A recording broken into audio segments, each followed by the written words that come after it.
PKB gelar perayaan Hari Jadi ke-26.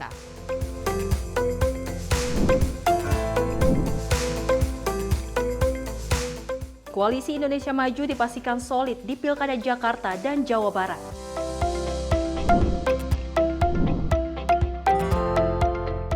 Indonesia jadi produsen kelapa terbesar di dunia.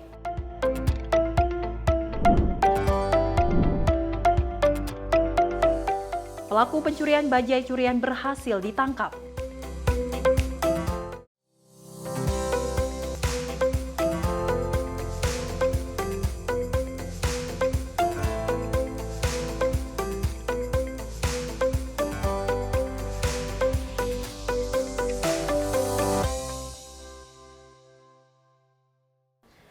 Halo, selamat pagi pemirsa Sipo TV, selamat pagi Sally. Selamat pagi Festi. Luar biasa pada pagi hari ini kita berdua bisa semangat terus ya Sally ya, dan juga kita semua ataupun kita berdua ini sangat bahagia sekali karena kita bisa terus memberikan informasi-informasi menarik untuk pemirsa di rumah terkait dengan ada kabar dari PKB atau Muhaimin Iskandar ini yang baru saja menggelar hari jadi ke-26. Kita doakan terus PKB terus maju, terus sukses seperti itu ya. Kalau kita melihat juga bukan hanya membahas terkait dengan bagaimana hari jadi ke-26 dari PKB, tapi juga ini sekaligus untuk menuju ke musyawarah kerja nasional. Seperti itu. Seperti kita ketahui juga ya, Festi ini Pilkada serentak 2024 akan digelar. Betul. Dan kita lihat ini Kim akan solid katanya di Betul. Jakarta dan Jawa Barat. Ya, kita mudah-mudahan kita berdoa supaya Kim ini tetap solid dimanapun berada seperti itu ya saya dan juga pemirsa, karena kalau kita melihat juga pada Pilpres 2024 kemarin pemilihan dari Presiden terpilih Prabowo Gibran juga ini Kim sangat solid hingga Pilkada serentak. Seperti itu. Informasi menarik lainnya terkait dengan Menyapa Pagi Sipo TV akan terus kami hadirkan untuk Anda. Ini dia Menyapa Pagi Sipo TV selengkapnya.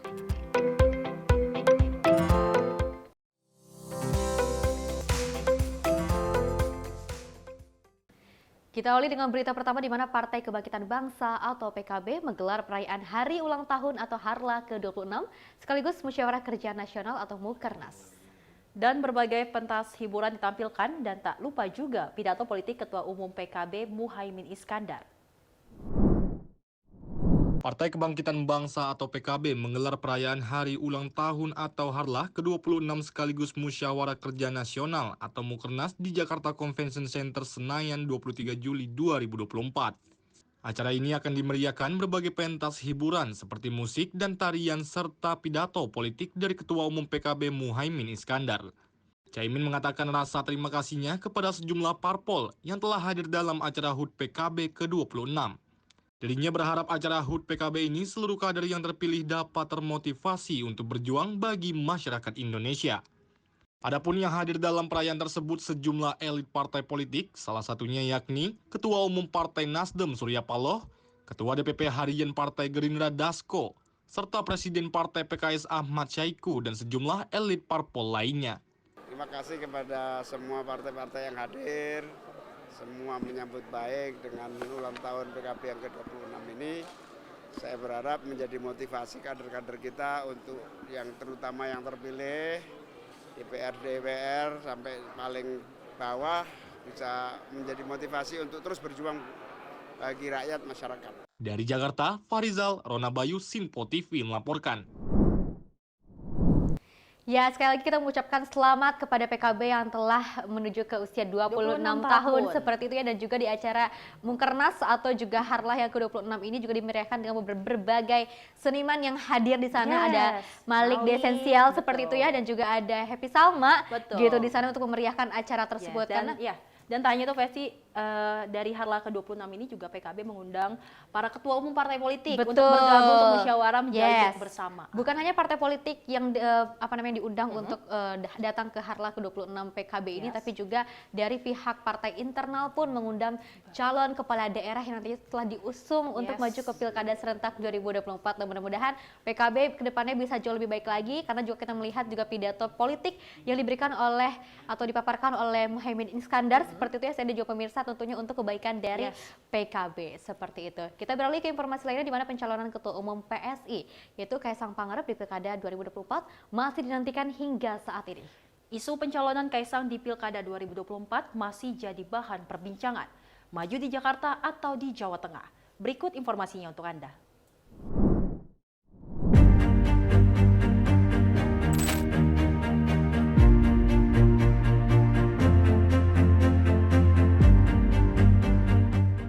dinamika menjelang kontestasi Pilkada serentak 2024 mulai menghangat.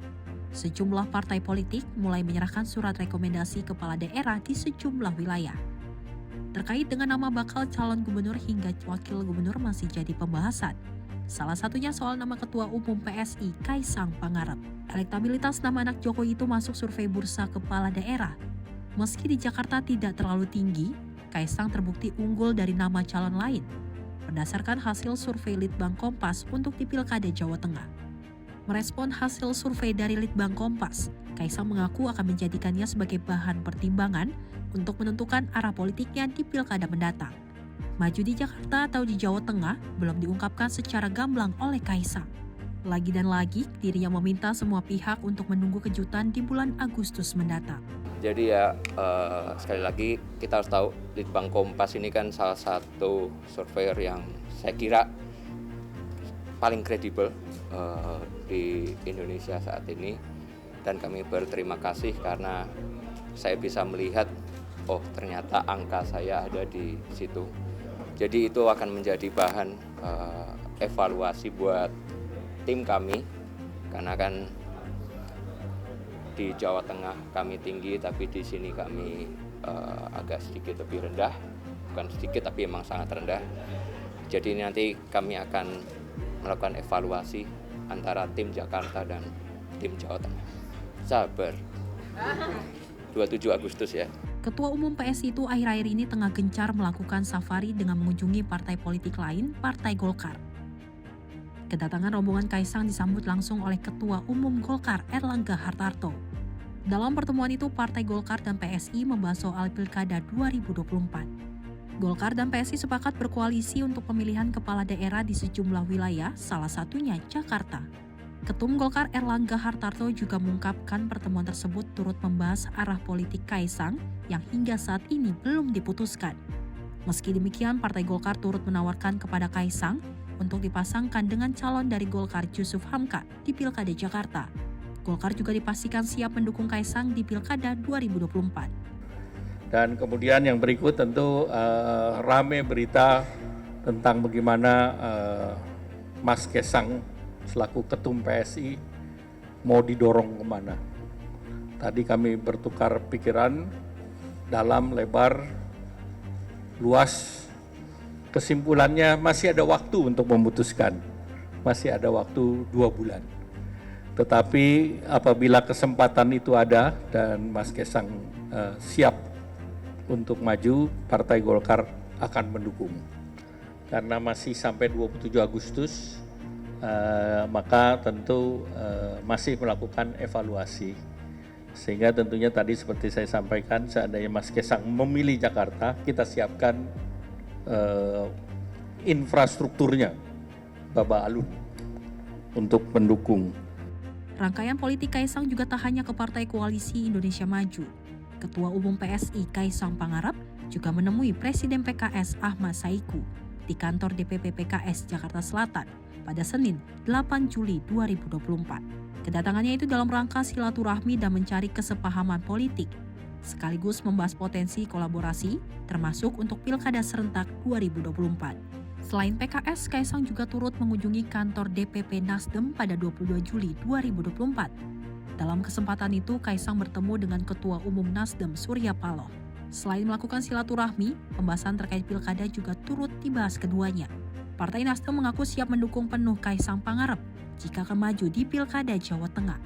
Kaisang dinilai sebagai sosok muda yang memiliki potensi besar. Jadi masalah Pilkada Jateng memang tadi Ketua Umum saya sudah sampaikan bahwa beliau sangat respect kalau Mas Kaisang maju di Jawa Tengah, Nasdem akan memberikan dukungan penuh kepada beliau. Karena beliau melihat potensi dari Mas Kaisang ini sangat besar untuk Jawa Tengah. Sekira itu ya.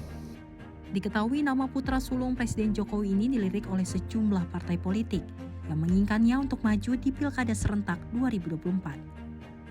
Selain Partai Golkar dan Nasdem, Partai Gerindra juga sudah lebih dahulu menyatakan siap untuk mendukung pencalonan Kaisang di Pilkada 2024. Sekjen Partai Gerindra Ahmad Muzani menyebut sosok Kaisang Pangarep dinilai sangat menonjol dalam beberapa hasil survei. Partai Gerindra sangat terbuka jika memang Kaisang ingin maju sebagai pendamping dari calon yang diusung oleh Gerindra di Jawa Tengah, yakni Ahmad Lutfi. Menurutnya duet pasangan Ahmad Lutfi dan Kaisang Pangarep akan sangat menarik. Sejumlah nama agak dominan, ada Mas Kaisang, ada siapa-siapa, tapi Pak Prabowo sangat mengkaji hal itu dan pada waktunya pasti akan diputuskan. Jadi di berbagai macam survei yang kami baca cukup menonjol. Menarik lah ya. Iya. Menarik ya. Ya boleh menarik. Menanggapi Partai Gerindra yang terbuka bagi dirinya untuk maju di Jawa Tengah, Kaisang mengucapkan terima kasih dan sangat menghormati dukungan tersebut. Terus tadi mengenai Jawa Tengah, saya terima kasih juga kepada Gerindra karena sudah membuka saya berpasangan dengan Pak Ahmad Lutfi, tapi sekali lagi izinkan saya karena nanti kan 27 Agustus ini masih 49 hari lagi, mohon ditunggu aja. Merespon arah politik Kaisang untuk di Pilkada Jakarta atau Jawa Tengah, Presiden Jokowi turut memberikan komentarnya. Menurut Jokowi, Jawa Tengah atau Jakarta sama bagusnya untuk Kaisang. Pernyataan tersebut disampaikan Jokowi sebelum bertolak ke Uni Emirat Arab dari Lanut Halim Perdana Kusuma Jakarta pada Selasa 16 Juli 2024. Ya, di Jawa Tengah bagus, di Jakarta juga bagus karena ini kan semuanya wilayah Indonesia. Singkat, padat, dan jelas, itulah respon Presiden Jokowi terkait putranya yang diisukan bakal maju dalam Pilkada 2024. Nama Kaisang santer masuk bursa pemilihan Gubernur Jakarta. Tak hanya di Jakarta, belakangan nama Kaisang juga masuk dalam kandidat potensial untuk Pilgub Jawa Tengah. Lalu kemana arah tujuan Kaisang? Semuanya akan terlihat pada tanggal 27 Agustus mendatang berdasarkan pernyataan Kaisang yang akan memberikan kepastian dirinya maju atau tidak di Pilkada serentak 2024. Dari Jakarta, tim redaksi Simpo TV melaporkan. Nama Kaisang Pangarep memang pada saat hingga ini atau saat ini memang terus diulik-ulik seperti itu ya. Dan juga kalau misalnya kita melihat juga kan nama Kaisang Pangarep ini memang kalau misalnya di Jakarta ini elektabilitas dari Kaisang Pangarep 0,01%. Tapi tidak usah khawatir karena di Jawa Tengah Kaisang ini mengungguli semua dari calon partai politik atau untuk maju ke Pilkada serentak 2024 nanti. Betul. Seperti Walaupun itu. memang kalau kita lihat Nasdem sendiri mengusung Kaisang maju di Betul, Jawa Tengah. sudah memberikan surat Yes, rekomendasi betul. bagi Dan Kaisang benar, Pangarep. Golkar sendiri mengusungkan di Jakarta dan Gerindra masih mengusung Kaisang di Jawa Tengah untuk menjadi pendampingnya Ahmad Lutfi. Betul, dan ini masih jadi teka-teki apakah nantinya Kaisang Pangarep ini akan maju di Pilkada Jakarta atau mungkin di Jawa Tengah. Kita nantikan mudah-mudahan keduanya bisa jadi yang terbaik. Pastinya. Seperti itu ya, mau dimanapun berada bisa mensukseskan Jakarta ataupun bisa mensukseskan Jawa Tengah, seperti itu. Kita beralih ke informasi lainnya di mana Sekjen Partai Gerindra Ahmad Muzani memastikan partai politik yang tergabung dalam Koalisi Indonesia Maju akan solid berkoalisi dengan tidak menjadi rival pada Pilgub Jakarta dan Pilgub Jawa Barat. Dan Muzani mengatakan pembicaraan soal pencalonan di dua wilayah tersebut hampir mencapai kesepakatan. Hal tersebut disampaikan langsung oleh Sekjen Partai Gerindra Ahmad Muzani saat ditemui di Gedung DPR RI Jakarta. Dalam Pilgub Jakarta dan Pilgub Jawa Barat, partai politik yang tergabung dalam Koalisi Indonesia Maju masih belum mengumumkan calon nama yang akan diusung untuk maju di Pilgub Jakarta dan Pilgub Jawa Barat. Kendati demikian, Sekjen Partai Gerindra Ahmad Muzani mengatakan bahwa Partai Koalisi Indonesia Maju akan solid berkoalisi dan tidak berhadap-hadapan dalam Pilgub Jakarta dan Pilgub Jawa Barat. Lebih luas, Muzani menyebut nama-nama yang nantinya akan maju di dua wilayah tersebut akan diumumkan menjelang pendaftaran Pilkada serentak 2024. Barengan ya Pak kalau di Jawa Barat ya Pak. Nah ini apakah sekarang kansnya masih sama atau justru nanti ada kans Demul versus RK? Tambah lengket. Berarti udah ada kesepakatan sebenarnya ya Pak antar Kim? Hampir saja. Apa yang masih belum sepakat? Apa yang belum? Yang masih jadi kendala? Waktu yang baik untuk diumumkan. Berarti sekarang sebenarnya udah sepakat dong? Udah ada hasil keputusannya gitu ya Pak? Insya Allah. Satu nama RK, tapi 90% RK bakal dijabar ya Pak? Berapa persennya dia nama Pak RK nih Pak? Melihat Pokoknya nanti mengejutkan. Kalau nggak kejut gimana Pak? Kalau nggak terkejut gimana? Kita kejutin. Duanya nanti akan mengejutkan. Diumumkan secara bersamaan atau bagaimana? Ya, kemungkinannya bersamaan. Berarti memastikan Jakarta dan Jabar itu Kim akan bersatu, tidak akan saling berhadapan begitu ya? Walaupun Banten bisa jalan gitu Pak. Gimana? Berarti udah memastikan dari Pak Muzani bahwa di Jabar dan di Jakarta itu akan bersama-sama tidak akan berhadapan gitu calonnya? Bersatu. Bersatu kita, teguh. Dari Jakarta, Fahri Jaldava, Sinpo TV melaporkan. Ada kabar selanjutnya, ex-gubernur Jakarta Anies Baswedan kini mendapatkan dukungan dari Partai Nasdem untuk maju di Pilgub Jakarta 2024. Merespon hal ini, Sekjen Partai Gerindra Ahmad Muzani mengatakan bahwa pihaknya tak khawatir jika nantinya Anies Baswedan ikut kontestasi di Pilgub Jakarta. Usai kalah dalam kontestasi Pilpres 2024, Anies Baswedan mendapatkan dukungan dari Partai Nasdem untuk maju dalam Pilgub Jakarta. Mengenai hal ini, Sekjen Partai Gerindra Ahmad Muzani mengatakan bahwa pihaknya menghormati keputusan tiap partai dalam pencalonan pilkada. Muzani menyebut keputusannya diambil dari partai lain telah dikalkulasikan oleh partainya. Lebih luas, dirinya menuturkan Partai Gerindra akan mengumumkan jagoannya pada waktu yang dianggap tepat. Saya terus terang baru dengar ada keputusan atau pengumuman dari Partai Nasdem tentang pencalonannya terhadap Anies Baswedan untuk menjadi calon gubernur DKI Jakarta, dan ya kita hormati sebagai sebuah keputusan politik dari partai politik. Apalagi? Ini menjadi pertimbangan Kim juga nggak Pak? Karena kan artinya Pak Anies fix maju begitu di Jakarta. Apakah memang sosok yang tadi sudah disepakati Kim, yang tadi Bapak bilang insya Allah sudah sepakat itu mampu menandingi Anies Baswedan itu di Jakarta? Keputusan atau pengumuman seperti ini dari awal sudah kita hitung bahwa sebagai sebuah kemungkinan. Jadi kita sudah exercise uji coba terhadap kemungkinan keputusan ini, dan pada waktunya nanti kami akan umumkan calon yang akan kita umumkan untuk menjadi calon gubernur di daerah Jakarta ini. Artinya Kim tidak khawatir jika melawan Anies? Enggak. Menang ya Pak? Enggak, Pak Prabowo aja di Jakarta menang. Dari Jakarta, Fahri Jaldava, Sinpo TV melaporkan.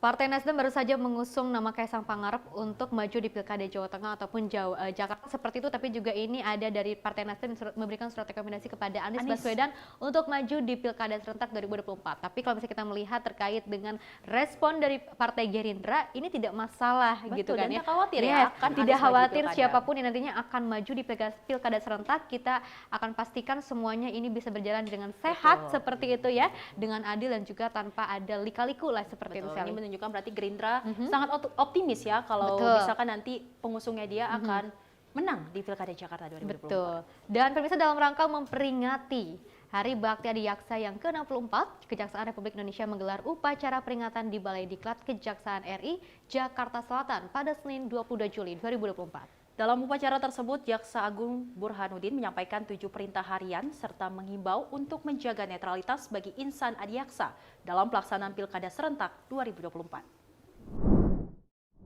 Kejaksaan Agung Republik Indonesia menggelar upacara peringatan Hari Bakti Adiaksa HBA atau Hari Lahir Kejaksaan RI di Balai Diklat Kejaksaan RI pada Senin 22 Juli 2024. Dengan tema akselerasi kejaksaan untuk mewujudkan penegakan hukum modern menuju Indonesia Emas. Dalam upacara tersebut, Jaksa Agung ST Burhanuddin bertindak sebagai inspektur upacara. Burhanuddin mengungkapkan bahwa kinerja kejaksaan mampu menjadi lembaga penegak hukum yang paling dipercaya dalam kurun waktu 5 tahun belakangan ini. Jaksa Agung menegaskan bahwa capaian kinerja ini harus dijaga, dirawat, dan ditumbuh kembangkan. Kepala Pusat Penerangan Hukum Kapus Penkum Agung Harli Siregar menerangkan bahwa Jaksa Agung secara tegas dan lugas menyampaikan 7 perintah harian yang akan dipedomani oleh seluruh insan adiaksa dimanapun berada. Ia juga berpesan kepada seluruh insan adiaksa untuk tetap netral selama masa perhelatan Pilkada serentak 2024. Dan secara tegas mengatakan akan memberi sanksi bagi yang melanggar.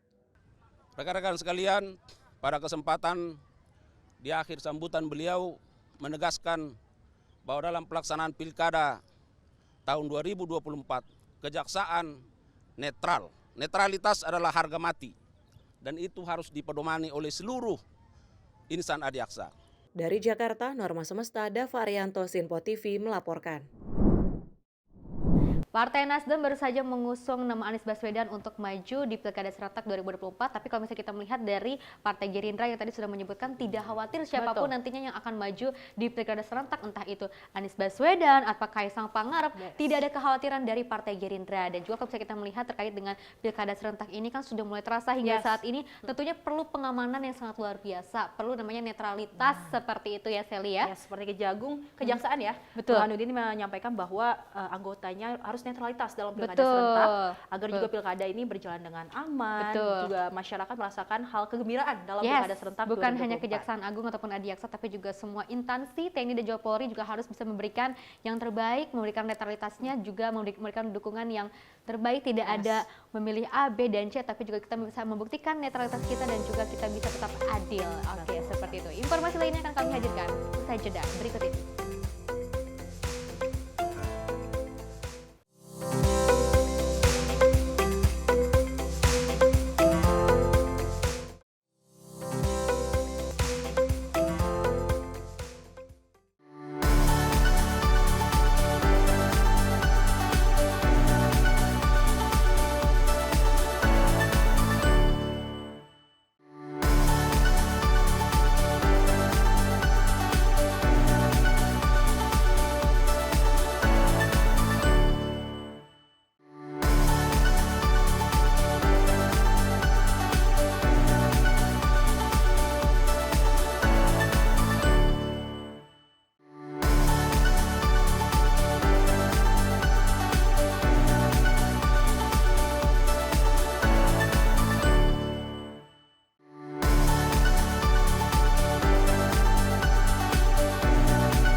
Halo, salam jumpa pemirsa.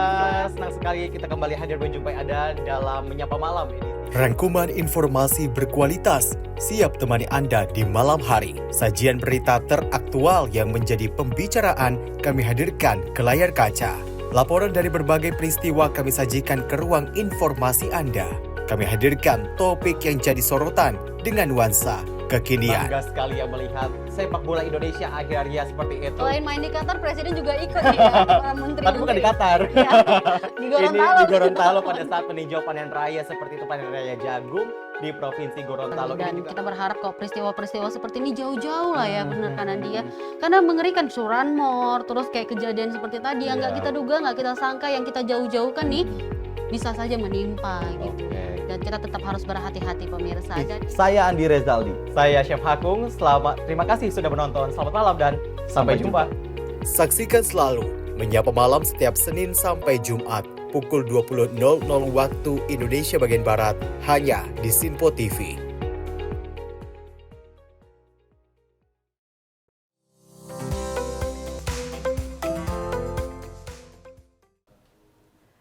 Menyapa Pagi kembali hadir tentunya dengan berita yang menarik untuk Anda. Dan juga selamat pagi bagi Anda juga baru saja bergabung bersama kami. Mudah-mudahan Anda dimanapun berada yang menonton kami berdua bisa dalam keadaan sehat walafiat. Pemirsa, pemerintah kembali memperkuat ekosistem informasi, mineral, dan batu bara, kementerian atau lembaga dengan menambahkan komoditas nikel dan juga timah di dalamnya.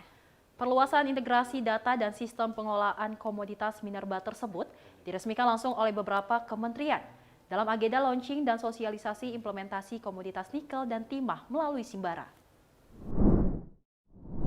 Untuk memperkuat ekosistem informasi mineral dan batu bara Kementerian dan Lembaga Simbara, pemerintah menambah komoditas nikel dan timah di dalamnya.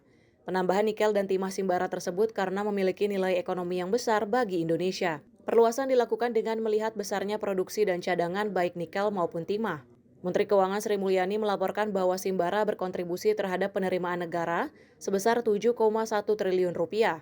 Selain itu, melalui sistem Simbara, pemerintah mampu mencegah modus illegal mining sebesar 3,47 triliun rupiah. Tambahan penerimaan negara dari data analitik dan riset profiling pelaku usaha senilai 2,53 triliun rupiah, serta penyelesaian piutang dari hasil penerapan automatic blocking sistem Simbara senilai 1,1 triliun rupiah. Diharapkan melalui Simbara ini tata kelola nikel dan timah semakin kuat untuk memberikan pelayanan dan tata kelola komoditas, mulai dari sisi pencegahan penambangan ilegal, memperkuat tambahan sektoral penerimaan negara bukan pajak, hingga menekan perusahaan untuk memenuhi kewajiban piutang. Untuk Simbara ini dengan diberlakukan di mana ada 50 dokumen sekarang bisa diintegrasikan 10 sistem menjadi satu sistem dan kita bisa melakukan enforcement menjadi satu single data entry, maka kita bisa melakukan pencegahan terhadap illegal mining. Jadi illegal mining itu ada 3,47 triliun yang bisa dicegah melalui berbagai penambangan ilegal. Kemudian penerimaan negara tambahan dengan melakukan analisa data dan profil risiko dari pelakunya itu bisa dicegah kebocoran 2,53 triliun. Dan kemudian untuk mereka yang memiliki piutang artinya belum membayar kewajiban PNBP-nya, maka kita bisa melakukan satu blocking system bersama-sama sehingga tidak bisa lepas. Akhirnya mereka comply dengan membayar piutangnya tersebut sebelum mereka mengekspor batu baranya yaitu 1,1 triliun. Dari Jakarta, Norma Semesta, Dava Rizkiano, Sinpo TV melaporkan. Kementerian Perhubungan akan terus mengembangkan aplikasi sistem kepelabuhan INA-Portnet, salah satunya untuk memberikan dukungan bagi aplikasi sistem informasi mineral dan juga batu bara. Hal ini disampaikan Menteri Perhubungan Budi Karya Sumadi dalam acara peluncuran dan sosialisasi implementasi komoditas nikel dan timah melalui Simbara di Jakarta. Selama ini pemanfaatan data INA-Portnet telah meningkatkan efisiensi waktu dan biaya layanan ke pelabuhan. Integrasi INA-Portnet dengan sistem single submission, pengangkut telah mempercepat proses penyerahan dokumen secara elektronik, mencerminkan transformasi digital yang efektif dan efisien di sektor kepelabuhan. Aplikasi ini pun telah diintegrasikan dengan Simbara guna meningkatkan pengawasan terhadap komoditas tambang dan penerimaan negara atas komoditas tambang. Awalnya, Simbara khusus berfokus pada komoditas mineral dan batu bara. Saat ini, penggunaan Simbara diperluas untuk turut mengawasi komoditas timah dan nikel. Selama ini, implementasi Simbara telah memberikan dampak positif terhadap penerimaan negara. Potensi pendapatan negara dari komoditas nikel dan timah sangatlah besar. Indonesia merupakan salah satu produsen nikel dan timah terbesar di dunia. Cadangan nikel Indonesia mencapai sekitar 21 juta ton atau 24% dari total cadangan dunia. Dari Jakarta, tim redaksi Sinpo TV melaporkan. Ya, Menteri Perhubungan dari Budi Karya Sumadi juga telah memberikan dukungannya kepada salah satu aplikasi Simbara ini untuk meningkatkan komoditas pelabuhan seperti itu dengan menggunakan salah satunya INA-Portnet seperti itu. Kalau misalnya kita melihat juga saya dan juga pemirsa ya, ini sudah mencapai beberapa persen dan selama ini implementasi dari Simbara itu memberikan dampak yang positif terhadap penerimaan negara. Betul, seperti karena kalau itu. kita lihat ya, seperti kita ketahui bahwa nikel dan timah ini memang salah satu sektor yang menunjang ekonomi Indonesia. Yes. Maka dari itu memang dari Menteri Perhubungan juga mendukung, Betul. dari Menteri Keuangan juga mendukung, dan kita sebagai masyarakat pun juga harus mendukung mendukung seperti itu. Kita beralih ke informasi lainnya di mana Presiden Joko Widodo membuka konferensi dan juga pameran kelapa internasional ke 51 tahun 2024 di Surabaya, Jawa Timur pada 22 Juli 2024. Dan dalam kesempatan itu Jokowi mengusulkan kelapa untuk diolah menjadi bahan bakar pesawat terbang. Presiden Joko Widodo membuka konferensi dan pameran kelapa internasional ke-51 tahun 2024 di Surabaya, Jawa Timur pada Senin 22 Juli 2024. Dalam sambutannya, Presiden mengusulkan kelapa untuk diolah menjadi produk yang lebih variatif, salah satunya menjadi bahan bakar untuk pesawat terbang. Menurutnya hal tersebut bisa dilakukan jika Indonesia memberi ruang bagi riset tentang kelapa, serta memanfaatkan teknologi. Menurutnya Indonesia harus mulai mengadaptasi teknologi terkini untuk pengolahan kelapa. Terlebih lagi Indonesia adalah produsen kelapa terbesar kedua di dunia. Seharusnya keuntungan yang bisa dimanfaatkan Indonesia bisa lebih ditingkatkan. Saya banyak melihat limbah kelapa sekarang menjadi bioenergi. Ini penting, saya kira ke depan. Ini terus bisa dikembangkan. Kemudian juga kelapa bisa menjadi bioaftur. Ini juga menjadi pekerjaan besar kita agar penggunaan ini bisa semakin meningkat dan diminati negara-negara lain. Dalam kesempatan itu, Jokowi juga mengajak seluruh komunitas kelapa internasional untuk bersinergi memajukan industri kelapa yang berkelanjutan yang mendukung ekonomi hijau dunia. Tim redaksi Sinpo TV melaporkan. Ada informasi dari Menteri Perdagangan Zulkifli Hasan yang mengatakan bahwa saat ini kelapa menjadi penggerak ekonomi di Indonesia. Maka dari itu, Zulhas berharap dapat memberikan kesempatan bagi para peserta untuk memperluas dan mengembangkan usahanya. Menteri Perdagangan Zulkifli Hasan mendampingi Presiden Republik Indonesia Joko Widodo dalam membuka konferensi dan pameran kelapa internasional ke-51 dengan tema pemanfaatan potensi kelapa sebagai pohon kehidupan dan energi hijau yang digelar di Surabaya, Jawa Timur. Pameran tersebut berlangsung pada 22 hingga 25 Juli 2024. Saat ini ada 2 provinsi sebagai produsen kelapa terbesar di Indonesia, yakni Sulawesi Utara dan Riau, dengan ekspor kelapa mencapai 1,55 miliar US dollar. Zulhas menyampaikan bahwa Indonesia merupakan produsen kelapa terbesar di dunia. Oleh karena itu, kelapa merupakan komoditas yang penting dan berkontribusi besar bagi pergerakan ekonomi Indonesia. Melalui acara tersebut, para peserta diharapkan dapat memperluas jaringan dan memberikan kesempatan bagi peserta untuk berdiskusi langsung dalam skala global. Indonesia bangga memiliki kelapa sebagai komoditas unggulan dan merasa terhormat menjadi tuan rumah acara bergensi. Kelapa merupakan komoditas penting yang berkontribusi besar bagi ekonomi Indonesia. Indonesia merupakan produsen kelapa terbesar kedua di dunia. Indonesia juga merupakan eksportir utama produk-produk kelapa dan turunannya. Tidak hanya kelapa mentah, tetapi juga minyak kelapa, santan, kelapa parut, dan tentu air kelapa. Sesuai arahan Bapak Presiden, kita harus berhenti mengekspor kelapa mentah saja.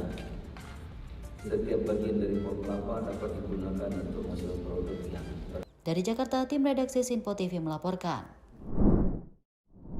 Ini juga sepertinya acara dari kelapa internasional ini ya, Saida juga pemirsa, kalau bisa kita melihat juga kan ini kelapa ini sudah mendunia seperti itu ya, dan ini sudah banyak sekali peminatnya. Kita juga kalau misalnya kita melihat dari pemaparan Presiden Joko Widodo, ini kayaknya bisa untuk dijadikan bahan bakar pesawat. Seperti itu. Dan memang Zulhas mengatakan juga Pesti bahwa Indonesia ini adalah produsen terbesar di dunia untuk kelapa sendiri. Dan memang wilayah terbesar di Indonesia ini ada Sulawesi Utara dan Riau. Kita berharap masyarakat bisa memanfaatkan kelapa dengan baik. Dengan karena baik, Indonesia dimanfaatkan seperti itu. Tidak ada lagi namanya hutan-hutan gundul di Indonesia ya. Kalau bisa kita lihat juga kan pengembangan penanaman dengan kelapa itu sangat luar biasa manfaatnya, bukan hanya untuk kepentingan ekonomi tapi juga bisa penting dalam kesehatan seperti itu. Informasi lainnya akan kami hadirkan usai jeda berikut ini.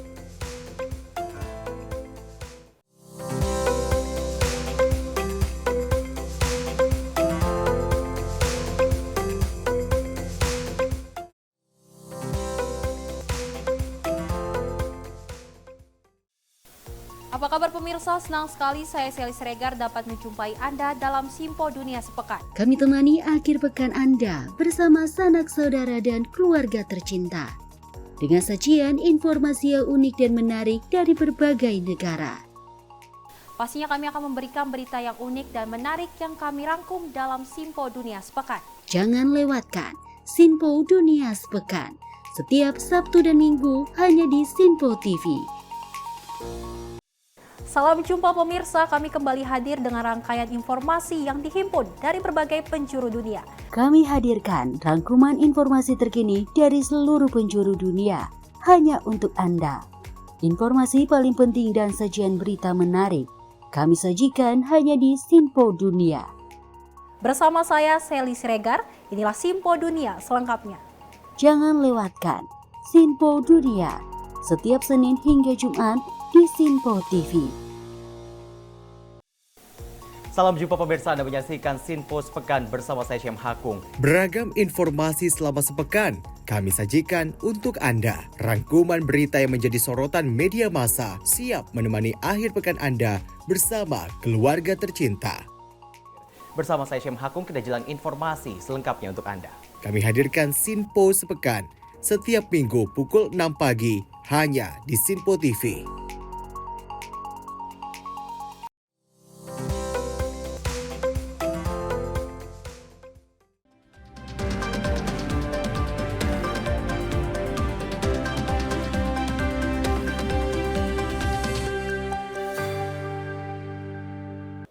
5:30 a.m. in Dubai, 8:30 a.m. in Jakarta, and 11:30 a.m. in Sydney. Good morning, ladies and gentlemen. You are watching Simpo International News Report. This is Tiara Dianti coming back for you. Hundreds of homeless migrants imported the La Villette relocation from Paris to another city in France on Tuesday for cleanup operation ahead of 2024 Olympics. According to video by Fiery Media, show that footage show migrants packing their belongings and preparing to leave their tent camp while police officers stood guard, checked documents, and guided them onto buses. The operation initiated by French authorities aims to dismantle homeless and migrant camps around the capital. The Paris Police Prefecture stated that the eviction measures are appropriate and necessary to maintain public order, health, and safety. Senior government official Christophe Naudé-Piret reported that approximately 5,000 migrants were relocated from Paris to other cities such as Lyon and Marseille last year. According to Les Rivers de la Médaille, a collective of 90 associations, around 12,000 people were relocated between 23 until 24. The 2024 Olympic Games will be held in Paris from July 26 to August 11, marking the third time the city has hosted the Summer Olympics.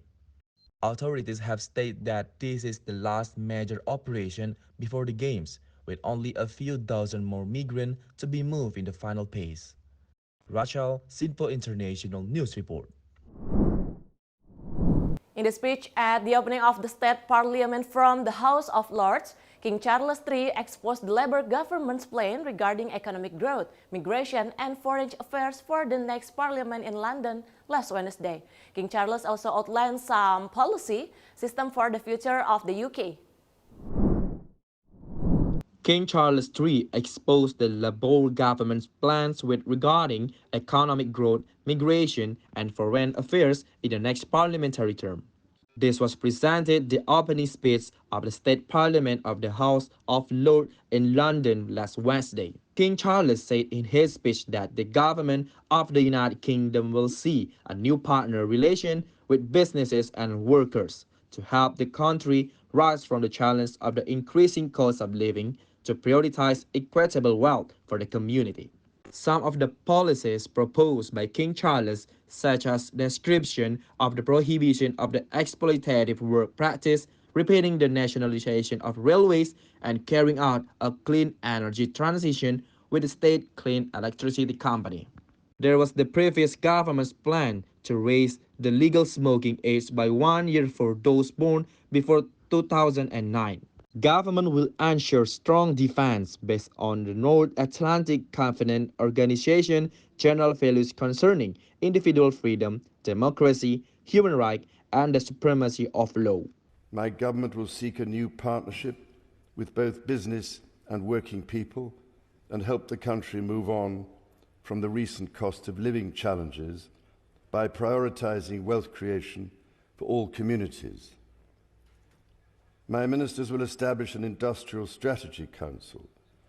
It is my government's objective to see rising living standards in all nations and regions in the United Kingdom.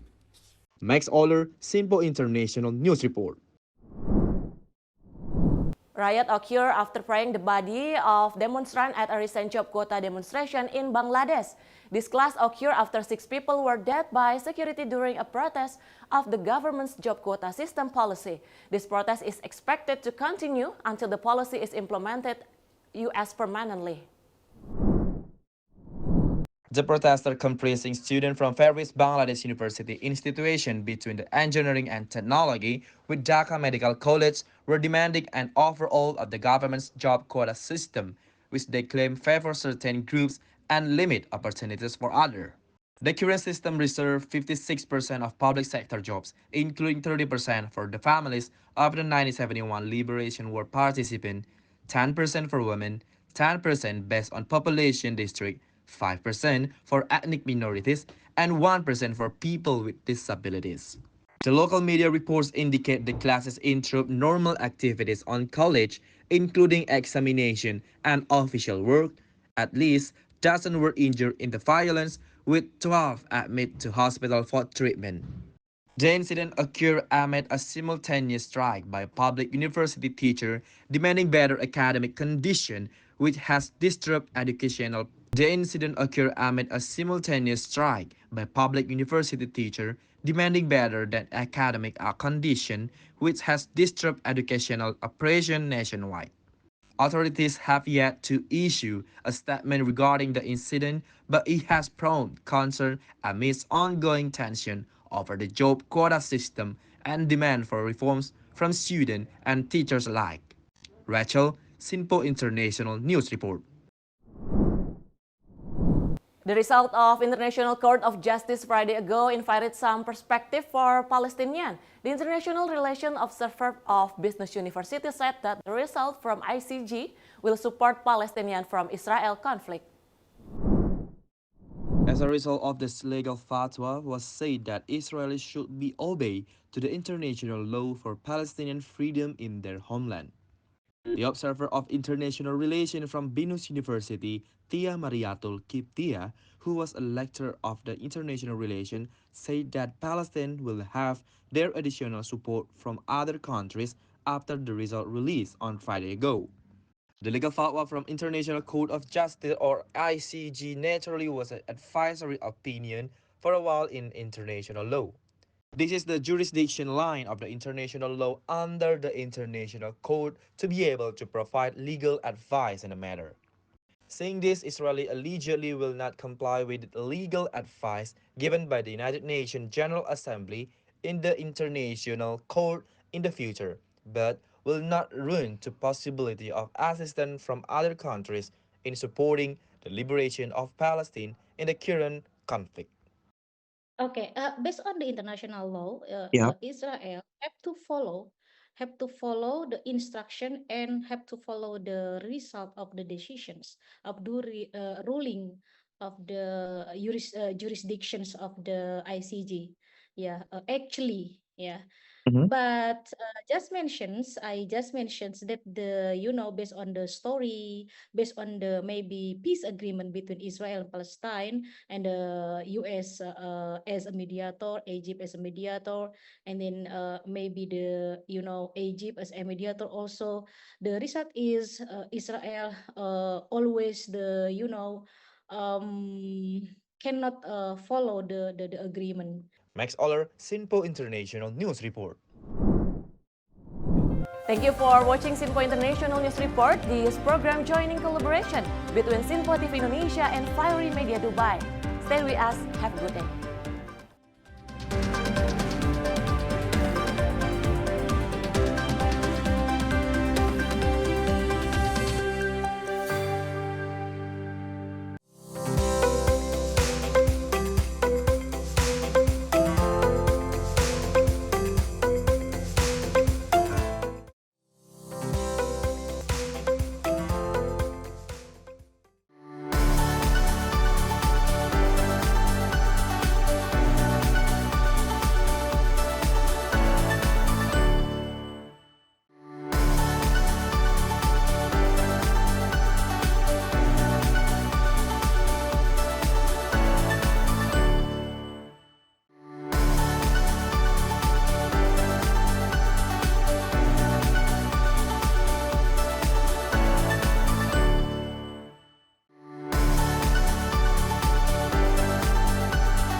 Halo, salam jumpa pemirsa. Senang sekali kita kembali hadir menjumpai Anda dalam Menyapa Malam ini. Rangkuman informasi berkualitas siap temani Anda di malam hari. Sajian berita teraktual yang menjadi pembicaraan kami hadirkan ke layar kaca. Laporan dari berbagai peristiwa kami sajikan ke ruang informasi Anda. Kami hadirkan topik yang jadi sorotan dengan nuansa kekinian. Bangga sekali yang melihat sepak bola Indonesia akhir-akhirnya seperti itu. Selain main di Qatar, Presiden juga ikut ya, para menteri. Tapi bukan di Qatar. Ya, di Gorontalo. Ini di Gorontalo pada saat meninjau panen raya seperti itu, panen raya jagung. di Provinsi Gorontalo. Dan Ini juga kita berharap kok peristiwa-peristiwa seperti ini jauh-jauh lah ya, benar kan Andia? Karena mengerikan curanmor, terus kayak kejadian seperti tadi yang nggak kita duga, nggak kita sangka, yang kita jauh-jauhkan nih bisa saja menimpa gitu. Dan kita tetap harus berhati-hati pemirsa. Dan saya Andi Rezaldi, saya Chef Hakung. Terima kasih sudah menonton. Selamat malam dan sampai jumpa. Saksikan selalu Menyapa Malam setiap Senin sampai Jumat pukul 20.00 waktu Indonesia bagian Barat hanya di Sinpo TV. Halo, salam jumpa pemirsa. Kami kembali hadir dengan rangkaian informasi yang dihimpun dari berbagai penjuru dunia. Kami hadirkan rangkuman informasi terkini dari seluruh penjuru dunia hanya untuk Anda. Informasi paling penting dan sajian berita menarik kami sajikan hanya di Sinpo Dunia. Bersama saya Dewi Manik, inilah Sinpo Dunia selengkapnya untuk Anda. Jangan lewatkan Sinpo Dunia setiap Senin hingga Jumat di Sinpo TV.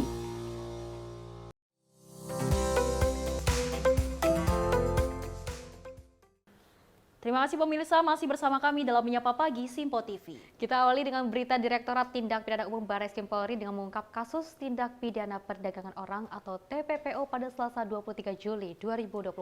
Dirtipidum Barreskrim Polri Brigjen Pol Juhandani Rahardo menyebut modus yang dilakukan oleh para tersangka yakni dengan membawa warga negara Indonesia ke Australia untuk dieksploitasi secara seksual.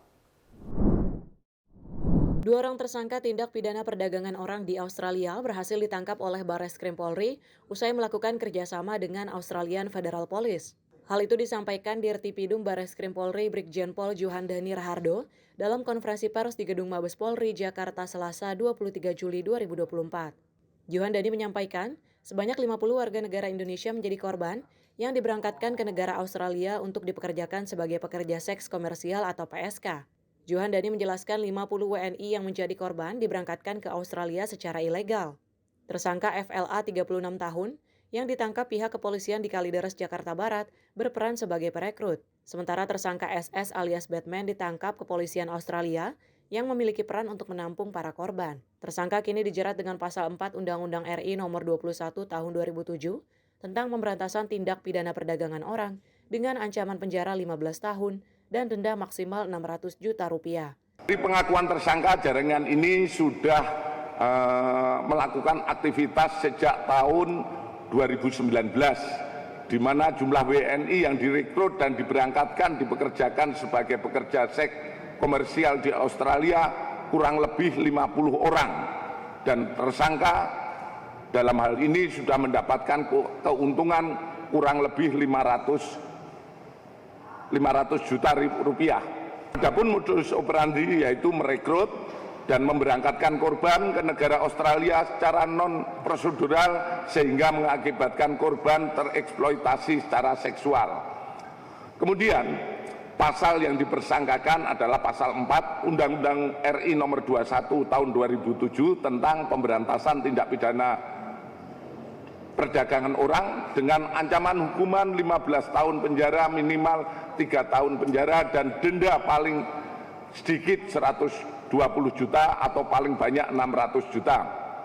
Dari Jakarta, Jihan Nabila, Putih Anggiani, Sinpo TV melaporkan. Ya, Sally dan juga pemirsa, terkait dengan adanya kasus seperti ini sangat harus menjadikan sebuah perhatian publik dan juga masyarakat ataupun pemerintah ya.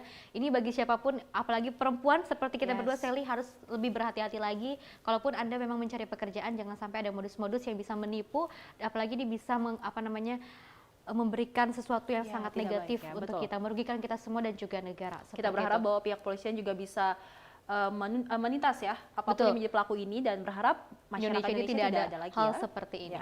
Kita beralih ke informasi selanjutnya, di mana terpergok saat beraksi, seorang pencuri sepeda motor ditangkap dan juga menjadi bulan-bulanan warga di Jalan Kampung Baru, Kembangan, Jakarta Barat. Dan memang setelah sempat diamankan ke kantor RW setempat, pelaku dibawa ke Polsek Kembangan bersama sepeda motor hasil curiannya sebagai barang bukti.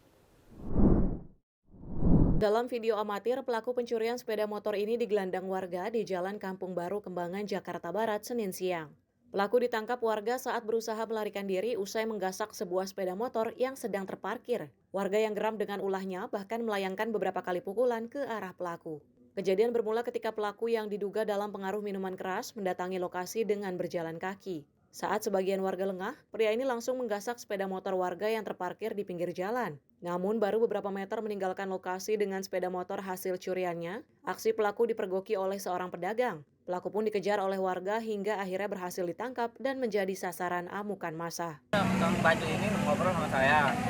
Ngobrol udah sempat bawa motor yang maling itu. Sempat kabur juga, saya kejar kan, kena tuh. Habis itu udah bawa kantor RW. Itu pelakunya orang sini juga atau gimana sih Bang? Ya orang sini juga, katanya orang belakang itu. Iya. Ada berapa orang Bang? 1 orang doang tuh. Sempat ditanyain nggak kalau itu maling buat apa sih dia? Aduh, kurang tahu kita. Dia posisinya mabuk sih. Oh, dia posisinya mabuk. Iya. Yang diambil apa sih Bang? Motor Supra. Motor Supra. Dia pakai apaan Bang? Pakai kunci itu atau memang? Pakai kunci motor Honda, motor gitu. Nah pas ditangkap itu gimana setelah itu? Setelah ditangkap tadi si pelaku diapain? Gitu? Diamuk masa. Sekarang pelakunya dibawa kemana? Ke kantor polisi. Yang ketangkap itu gimana Pak Kadip? Oke, kami mendapatkan informasi dari warga bahwa sudah diamankan 1 orang diduga pelaku pencurian kendaraan bermotor. Jadi anggota sudah kami terjunkan, sudah kami amankan di sini. Kami akan melakukan penyelidikan apakah memang menelusur untuk dia sebagai pelaku atau apa, sedangkan untuk korban kita arahkan untuk membuat laporan polisi. Pelaku berarti 1 orang? 1 orang, yang diamankan 1 orang. Dalam kondisi mabuk masih Bang pelaku? Sementara masih belum kami dalami, baru-baru nyampe juga. Untuk menghindari amukan massa makin meluas, pelaku kemudian diamankan ke kantor RW setempat. Oleh petugas kepolisian, pelaku kemudian dibawa ke Polsek Kembangan bersama barang bukti sepeda motor hasil curian guna proses penyelidikan lebih lanjut. Dari Jakarta, kontributor Sinpo TV melaporkan. Pemirsa, diduga aksi gebar pemotor konvoi iring-iringan sepeda motor kelompok perguruan silat nyaris terlibat bentrok dengan warga di kawasan Kembangan Utara, Jakarta Barat. Perihal itu, pihak kepolisian membuka ruang mediasi bagi kedua kelompok dan berujung damai. Rekaman video warga ini memperlihatkan konvoi iring-iringan sepeda motor kelompok perguruan silat yang sedang melintas di kawasan Kembangan, Jakarta Barat. Di saat bersamaan ada pemotor lain yang melakukan aksi geber-geber motor di depan iring-iringan motor kelompok perguruan silat tersebut, di mana atas insiden ini warga dan kelompok perguruan silat tersebut nyaris bentrok. Kapolsek Kembangan Kompol Billy menjelaskan bahwa kejadian tersebut berawal dari kedua kelompok berbeda dari warga di luar Kembangan dan kelompok perguruan silat yang mengendarai sepeda motor berpapasan saat melintas di jalan yang sama. Kemudian pemotor dari kelompok luar Kembangan menggeber motor di depan kelompok perguruan silat tersebut. Karena tidak terima ditegur, akhirnya kedua kelompok tersebut terlibat adu mulut di tengah jalan. Beruntung keributan tersebut berhasil diredam. Jadi kronologis kejadiannya adalah pada pukul tersebut, waktu tersebut, ada kelompok PSHT Kembangan Utara yang bertemu dan berpapasan dengan warga yang dari luar Kembangan. Jadi sama-sama menggunakan sepeda motor, namun yang melakukan geber motor itu adalah masyarakat yang dari luar tersebut. Ya. Akhirnya karena tidak terima menegur, kemudian terjadi perdebatan. Namun demikian, walaupun terjadi perdebatan, tapi tidak ada bentrok fisik yang terjadi. Namun demikian, pada saat itu kita langsung melakukan pertemuan dan mediasi. Akhirnya kedua belah pihak bisa mengakui kesalahpahaman tersebut. Pasca peristiwa ini, kedua kelompok yang bertikai tersebut dipertemukan oleh pihak kepolisian Polsek Kembangan, di mana akhirnya kedua belah pihak sepakat untuk saling berdamai. Dari Jakarta, kontributor Sinpo TV melaporkan. Aksi geber motor ini sepertinya Sally memang sangat meresahkan masyarakat dan juga warga sekitar ya. Untuk saja dari pihak kepolisian langsung bisa terus mengamankan dan juga menertibkan semuanya seperti itu agar tidak ada lagi aksi-aksi geber motor liar di mana-mana seperti itu. Saya dan juga pemirsa ya, kalau misalnya kita melihat juga kan ini bisa meresahkan masyarakat, mengganggu aktivitas. Menimbulkan kebisingan juga ya bagi lingkungan sekitar. Oke, kita beralih ke informasi lainnya di mana polisi telah menangkap 7 orang terkait kasus pencurian bajai yang sempat viral di media sosial. Dan pelaku mempreteli bajai dan menjual ke beberapa penadah. Subdit Jatanras Ditreskrimum Polda Metro Jaya mengungkap kasus pencurian bajai yang sempat viral di media sosial. Kabid Humas Polda Metro Jaya Kombes Pol Ade Arisyam Indradi menyebut 7 orang ditetapkan sebagai tersangka, 2 diantaranya berperan sebagai eksekutor inisial YR dan M sebagai joki. Sedangkan sisanya yakni HS, PSA, AP, S, dan ES sebagai penadah. Para pelaku menjual ke penadah, bajai milik korban telah dibongkar dengan cara dipotong kemudian dibawa untuk dilebur. Sebelumnya bajai yang dibawa oleh Supriyadi Raib saat terparkir di area parkir depan ruko Terafood Jalan Panjang, Kedoya Utara, Kebonjeruk, Jakarta Barat. Dari kejadian, korban mengalami kerugian 10 juta rupiah akibat kejadian pencurian ini. Kasus ini pun langsung ditangani cepat oleh jajaran Ditreskrimum Polda Metro Jaya. Polisi berhasil mengidentifikasi wajah pelaku yang sempat terekam kamera CCTV. Alhasil ditemukan keberadaan pelaku di daerah Pluit, Jakarta Utara. Tim redaksi Sinpo TV melaporkan. Akhirnya setelah sebulan lamanya ini pelaku dari pencurian bajai ini telah ditemukan. Betul. Seperti itu Celia, dan juga telah diamankan oleh pihak kepolisian. Kita berharap mudah-mudahan ini kan kalau misalnya kita melihat kabarnya dari pemilik bajai ini tidak bisa mencari mata pencahariannya gitu kan, seperti itu dia tidak bisa mencari nafkah untuk keluarganya karena juga kita melihat bajainya telah dicuri oleh para pihak yang tidak bertanggung jawab. Dan memang pelaku yang ditangkap ini berjumlah 7 orang Vesti. Wah. Dan kita berharap ya bahwa kepolisian juga bisa bekerja keras lagi untuk menindas segala pencurian di lingkungan sekitar masyarakat agar masyarakat juga merasa aman di lingkungannya masing-masing. Bagi pengendara bajai, tidak hanya bajai saja, mungkin pengendara ojek online apapun itu bisa lebih berhati-hati lagi karena dimanapun berada ini kasus kejahatan akan terus ada seperti itu. Dan mudah-mudahan pihak kepolisian bisa terus menuntas aksi-aksi kejahatan di Indonesia. Salah satunya ada di Jakarta seperti itu. Meskipun tadi adalah informasi yang memang sangat mengharukan ataupun sangat sedih untuk kita semua dirasakan ya, karena ini salah satu kecurian barang yang memang untuk mata pencahariannya. Seperti mudah-mudahan tidak ada lagi aksi-aksi yang seperti itu. Saya Peci Rahmadi dan saya Sally Sregar. Terima kasih dan sampai jumpa.